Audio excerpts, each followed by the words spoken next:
Most people think the rich live under the same money rules as everyone else, just with bigger numbers. That is not true. Wealth is not only about how much money enters your life, it is also about the private rules that decide what money becomes after it arrives. The wealthy are not simply better at earning. Very often they are better at keeping, protecting, delaying, and positioning money. They understand when money should stay quiet, when it should become an asset, when it should be left alone, and when it should never be spent just to produce the appearance of progress. That is why two people can earn similar incomes for years and still build completely different lives. One person becomes more stable, more patient, and more difficult to shake. The other person stays busy, visible, and financially fragile, even while appearing to do everything a responsible adult is supposed to do. In this video, we are going to break down the 5 money rules the rich follow quietly. These rules do not look glamorous in the moment. They do not create fast applause, but over time they separate real financial strength from financial performance. And most people do not learn them until expensive mistakes have already done their damage. That is why this video is not really about admiration. It is about pattern recognition. If you can see the rules clearly, you can stop mistaking visible movement for real wealth. You can stop confusing a louder life with a stronger one, and you can start noticing the quiet behaviors that actually change a financial future. Before we get into the first rule, we need to clear up one dangerous misunderstanding. Most people think wealth is created through one dramatic event, a huge raise, a brilliant investment, a great business idea, one lucky moment that changes everything. That story is emotionally satisfying, but it is not how wealth usually forms in real life. Real wealth is more often built through a quiet operating system. It comes from a handful of repeated decisions that determine whether money stays in your life long enough to become safety, then capital, then leverage. If those decisions are weak, even good income can disappear into a more expensive version of the same vulnerability. If those decisions are strong, even moderate income can slowly become something durable. That is the tragedy for most ordinary people. They are taught how to earn. They are taught how to buy. They are taught how to upgrade. They are taught how to signal that life is improving, but they are not taught how to make money harder to remove from the future. They are not taught how to keep surplus alive long enough for it to become strength. This is why two people can make the same income in the same city and still move in opposite directions. One person's surplus becomes margin, assets, and options. The other person's surplus becomes higher fixed costs, financed convenience, and emotional relief. From the outside, the two lives can look equally normal. Under pressure, one structure gets stronger while the other starts to crack. These 5 rules matter because they explain that divergence. They explain why some people seem to move quietly but get stronger every year, while others stay noisy, busy, and permanently close to the edge. These rules do not make you look rich immediately. They make you difficult to shake, and that difference is where real wealth usually begins. That is also why wealth often looks confusing from the outside. People see income, but they do not see retained margin. They see purchases, but they do not see how exposed a person really is. They see confidence, but they do not see whether that confidence is backed by cash, options, and patience, or whether it is only being financed by the next paycheck. Once you understand that, a lot of financial life starts making more sense. You stop asking only who earns more, and you start asking whose money is being organized under stronger rules.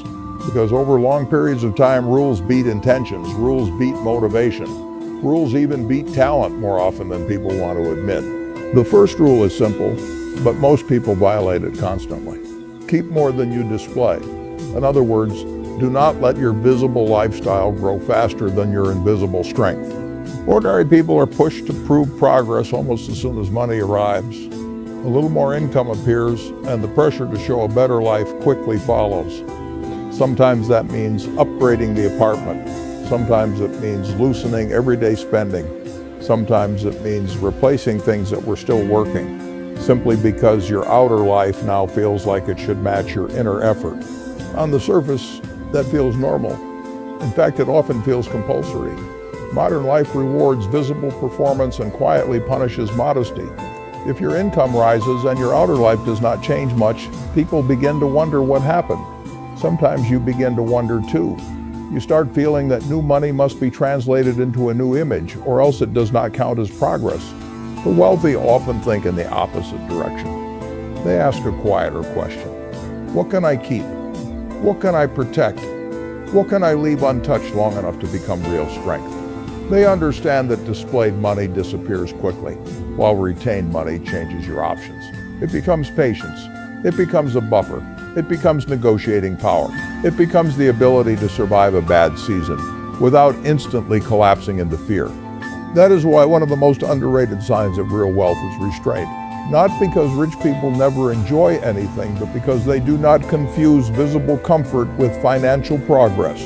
A larger monthly payment can make life look upgraded while making the structure underneath weaker than before. A nicer version of the same lifestyle can quietly destroy the very surplus that could have become long-term security.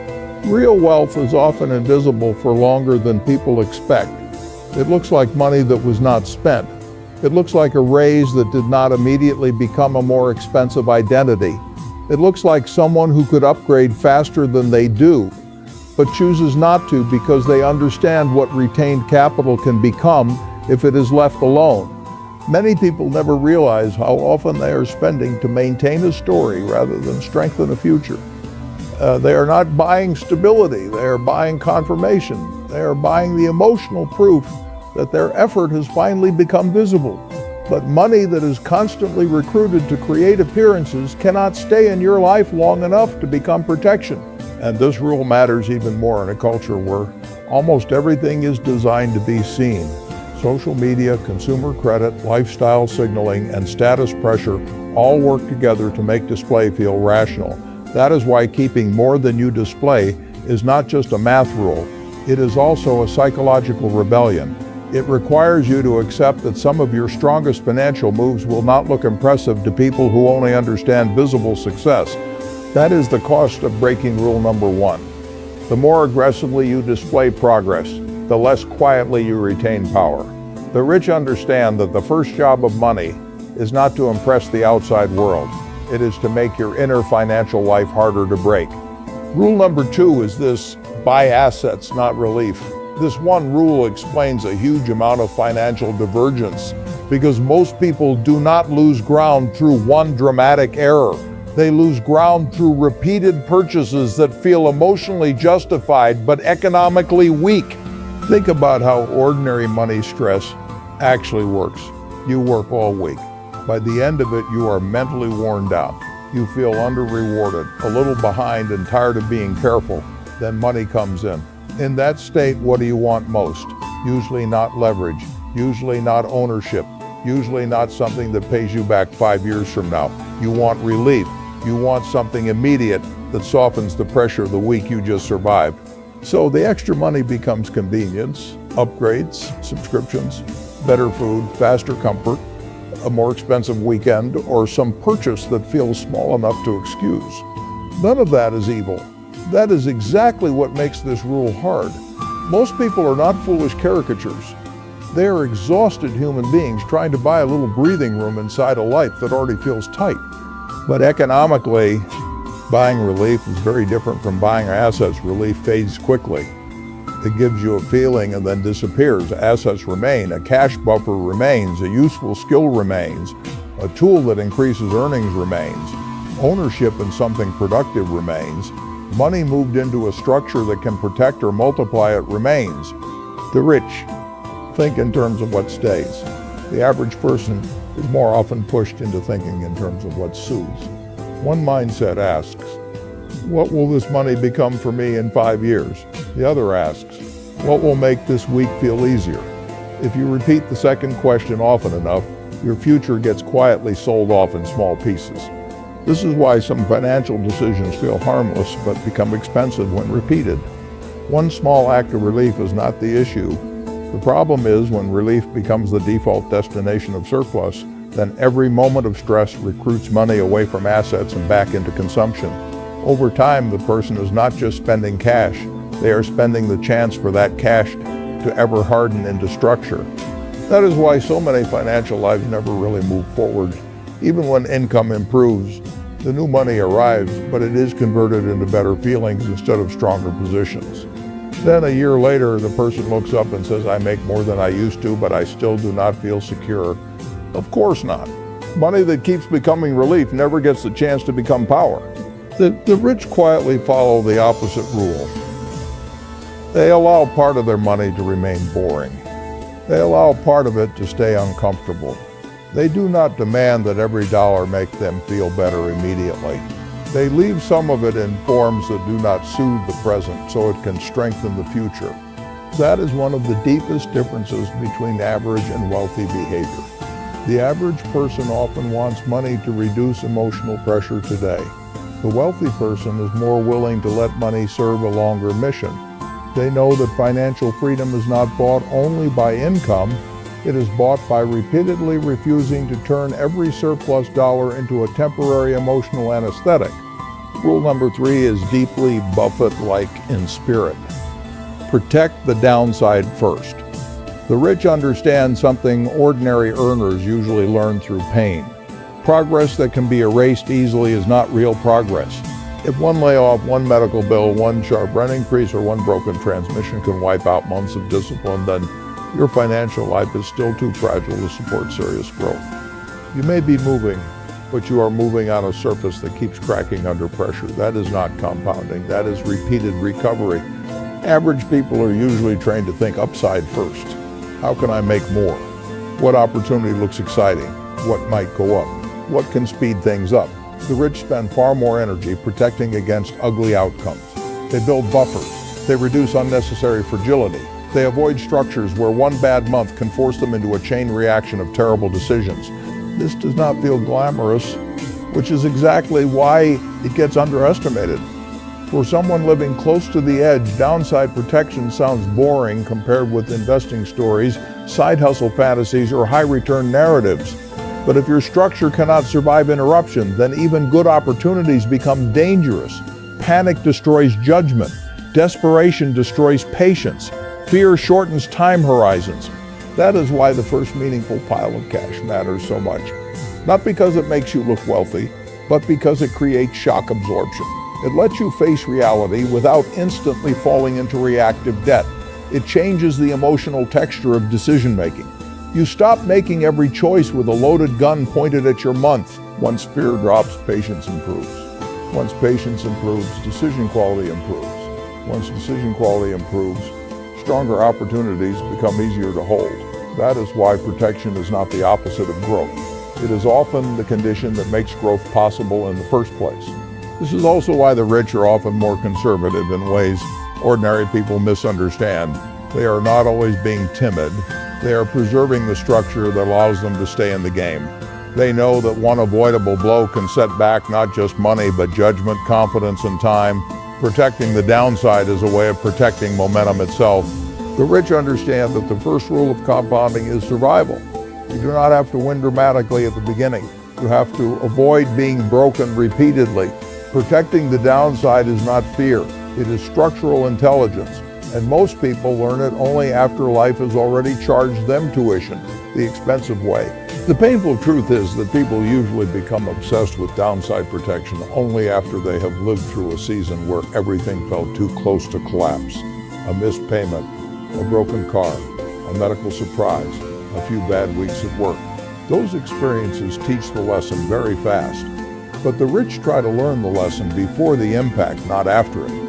Rule number 4 is this: increase the value of each hour. The rich are not simply obsessed with working hard. They are obsessed with making each unit of effort worth more. Most ordinary people live inside a linear model. More hours means more income. Fewer hours means less income. A raise helps, but only a little. Overtime helps, but only temporarily. Everything depends on continued labor, continued availability, and continued energy. That structure can keep life functioning, but it also creates a ceiling because your body, your time, and your attention are all finite. The wealthy ask a different question. How can the same hour produce more over time? How can one effort continue paying after the original work is done? That is where leverage begins. Sometimes it is ownership. Sometimes it is pricing power. Sometimes it is a rarer skill, a reusable system, a platform, a reputation, a distribution advantage, or capital placed in something productive. The form changes, the principle does not. They do not want their entire future trapped inside a pure hours for money equation. They want each hour to become more valuable, more repeatable, or less dependent on constant manual effort. They want to build a structure where effort continues to matter after the immediate task is complete. This rule changes the way you judge work itself. A person can be extremely busy and still be trapped. Another person can appear to be doing less while quietly increasing the long-term output of every hour they give. One is trapped in motion. The other is slowly changing the equation. This is why two hardworking people can end up in radically different places. One keeps adding effort to the same low-value structure. The other keeps increasing the value of the structure itself. One becomes busier. The other becomes harder to replace. One gets paid mainly for labor. The other begins to get paid for judgment, skill, ownership, systems, or scarcity. In practice, that can mean very ordinary decisions. Learning a skill with stronger pricing power. Moving toward work where your judgment matters more than your time. Creating something that can be sold more than once. Negotiating harder because your value is clearer. Building ownership, even if it starts small. These moves are not always dramatic in the beginning, but they change the value of the hour in ways overtime never can. And here's the hard part. Many people never notice they are climbing the wrong mountain. They are proud of how hard they work, but not honest about what that work is structurally producing. If every additional hour still has weak pricing power, weak protection, and no repeatability, then the future will remain tight even if the present looks disciplined. The rich quietly follow a different rule. Before they chase more effort, they ask how to make effort worth more. That single shift changes the entire trajectory of a financial life. Rule number 5 is the quietest rule of them all. Stay quiet while you build. This may be the most psychologically difficult rule in the entire video because modern culture trains people to seek visible proof before results are mature. You are supposed to show momentum quickly, show confidence quickly, show the better lifestyle quickly, show that your efforts are working in a form other people can recognize. The rich often do the opposite. They build quietly for long stretches while almost nothing on the outside looks dramatic. This quietness is not mystical. It is practical. Quiet builders do not need every move to be seen. They do not need every gain to become performance. They are more tolerant of boring repetition, delayed payoff, and invisible progress. They understand that some of the most important financial moves feel deeply unimpressive in real time. Paying down debt is not exciting. Building a cash reserve is not exciting. Buying broad productive assets consistently is not exciting. Learning a skill for 2 years before it changes your pay is not exciting. Refusing lifestyle inflation is not exciting. But these are exactly the kinds of moves that become enormous later. That is why quiet progress feels so emotionally expensive at first. You are doing the right thing, but the right thing is not giving you a dramatic identity yet. You are becoming stronger, but you cannot show it off in a way that gets instant social reward. To the outside world, it may look like nothing much is happening. Internally, however, the structure is changing. Average people often abandon strong strategies because the strategy does not produce an emotional rush fast enough. Quiet progress feels too slow, too plain, too invisible. So they switch plans, chase stimulation, buy status, or demand proof before the math has had time to work. The rich are quieter, partly because they have accepted the emotional shape of real compounding. It is slow before it becomes obvious. It is boring before it becomes powerful. This rule matters because wealth is often lost in the need to feel successful too early. If you need the outside world to confirm that you are winning, you will constantly be tempted to spend, signal, or abandon process before it matures. Quiet builders resist that urge. They let strength form in private. They understand that some of the most decisive financial seasons of life are the ones that look ordinary from the outside and transformative from the inside. And that may be the deepest reason the rich follow this rule quietly. They do not need every chapter to be visible. They are more comfortable with private progress. They know that the loudest season of a financial life is often not the strongest one. The strongest one is usually the one where discipline compounds before recognition arrives. Why do most people learn these rules too late? Because modern life teaches almost the opposite. It teaches people to look successful before they become secure. It teaches them to expand lifestyle faster than margin. It teaches them to spend a raise before they know how to protect it. It teaches comparison before structure. By the time many people finally see these rules clearly, they are already carrying a heavy set of expensive decisions. Their fixed costs are too high, their buffer is too small. Their habits are organized around relief instead of strength. Their time has been sold for years inside a structure that never became leverage. The lesson arrives, but it arrives after a lot of damage has already been quietly accumulated. That is why these rules feel rare. Not because they are impossible to understand, but because almost everything around ordinary people is designed to pull attention somewhere else. Toward visibility, toward urgency, toward comfort, toward consumption, toward social proof. Very little in modern money culture says keep more, protect more, delay more, and build quietly. Most people are not ignorant because they are incapable. They are simply being trained by a system that rewards the appearance of progress faster than the substance of progress. They are encouraged to look upgraded long before they are financially durable. So by the time they finally understand the real rules, the cost of not knowing them has already been paid in lost time, weak buffers, bad structures, and repeated resets. That is why these rules often feel like something the wealthy somehow kept to themselves. In reality, the rules are not hidden behind a locked door. They're just drowned out by louder messages. Consume now, display now, upgrade now, reward yourself now, keep pace now. When those messages are repeated for years, quiet wealth rules can feel almost invisible, even when they are sitting right in front of you. The point of hearing these rules is not to feel ashamed that you learned them later than you wanted to. The point is to shorten the delay. Even if you learn them later than the rich did, learning them now is still cheaper than learning them after another decade of preventable mistakes. That is why timing matters so much. The earlier you move from performance to structure, the more years you recover. The earlier you stop using money to create an image and start using it to create durability, the more the future begins to cooperate. Most people do not need a miracle, they need to stop learning the right lessons so late. So here is the real separation. The rich keep more than they display. They buy assets instead of relief. They protect the downside before chasing the upside. They increase the value of each hour instead of only increasing effort. And they stay quiet while they build. None of those rules sounds glamorous at first. In fact, that is part of the reason they are so often ignored. They sound too restrained, too repetitive, and too unexciting. But real financial strength usually looks exactly like that in the beginning. Quiet, consistent, easy to underestimate from the outside, extremely powerful over time. That is why the rich quietly follow them while most people learn them too late. Not because the rich are a different species, but because they are operating from a different internal script.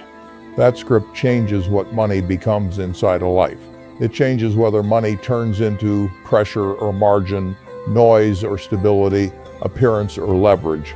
So if you take one thing from this video, let it be this. Do not try to fix all 5 rules at once. Find the one you are violating most often right now, and start there. Correct it deliberately.